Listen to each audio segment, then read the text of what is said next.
Thank you so much for joining us. I'm Monica Garcia. Sean Mooney has the night off. We begin with Decision 2022. Arizona still has about 20,000 ballots left to count, but the races at the top of the ticket are decisive at this point.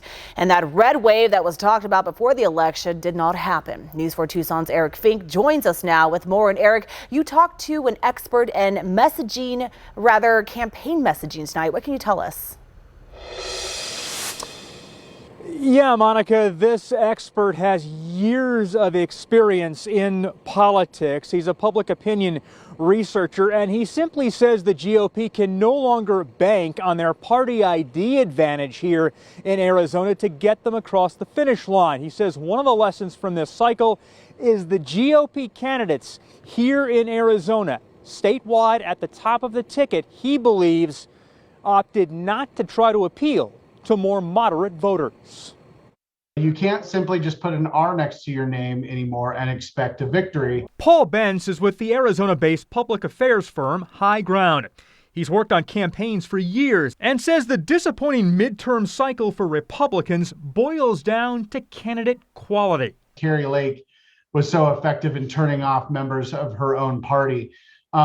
The message here is that candidates matter. Kari Lake had no interest in shifting or pivoting her messaging at any point throughout the course of the campaign. Masters did a little bit more so. The things that they did in the primary to put them in a very negative position going into the general election that, quite frankly, they just couldn't recover from. Polls don't reflect what's really happening, and we vote on what's important to us, which is keeping democracy and keeping abortion legal. Republicans have long enjoyed a party ID advantage over Democrats in our state, but that gap is shrinking with the rising number of independents and unaffiliated voters. You have to appeal to these voters, particularly the third of our electorate that are independents. Independents are a growing number of our electorate, and they are very decisive. They choose between the two parties. They are willing to pick on the issues. They are not just a straight ticket voter. Down ballot, there are two races statewide that could be headed for an automatic recount: the Attorney General race and Superintendent of Public Instruction. The recount threshold in Arizona is now 0.5%. Right now, the governor's race is outside that margin. I believe the governor's race will avoid a recount. Based on what we still see out there, Lake was not getting the margins that she needed out of Maricopa County. There's still